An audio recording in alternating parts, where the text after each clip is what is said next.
Thank you, Bosse. The Central Bank of Nigeria is not in support of plans by MTN to charge its subscribers for unstructured supplementary service data access, USSD. The bank's governor, Godwin Emefiele, made this known on the sidelines of the IMF World Bank annual meetings in Washington, D.C. Lara Afolayan completes the report. MTN subscribers in Nigeria only recently received a text message from the telecoms company that they will be directly charged for USSD access to banking services. The Communications Ministry has already waded into the matter. The central bank is also not having any of that. The use of USSD is a sunk cost. What we mean sunk cost is that it's not an additional cost on the infrastructure of the telecom companies. But telecom companies, they disagreed with us.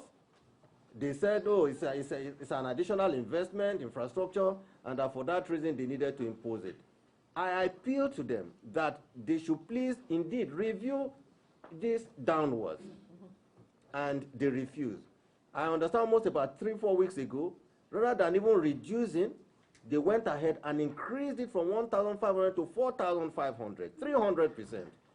I opposed it, and I have told the banks that we will not allow this to happen. The International Monetary Fund's Financial Stability Report at the annual meetings called for stress tests for banks. This was alongside the use of prudential tools for highly leveraged firms to control corporate debt at risk. The Apex Bank, however, maintains that the country's banks are healthy. The strategic health of the Nigerian banking industry remains very, very strong.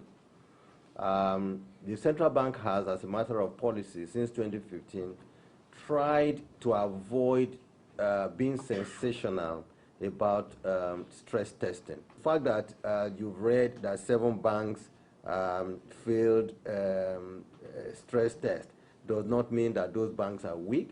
The loan-to-deposit ratio has been pushed up to 65% following expiration of the first deadline. The banks have till 31st December to meet this new requirement. Some operators feel the idea is punitive. We think that doing this making it easy for people to raise loans from banks would help to spur consumer demand, will help to spur manufacturing output, which will itself positively impact on output and gross domestic product. And that is the reason we are calling on everybody, the banks, to participate. The Apex Bank is also glad the country's border closure is helping support its financing intervention efforts for the non-oil sector. Lara Afolayan, TVC News, Washington, D.C.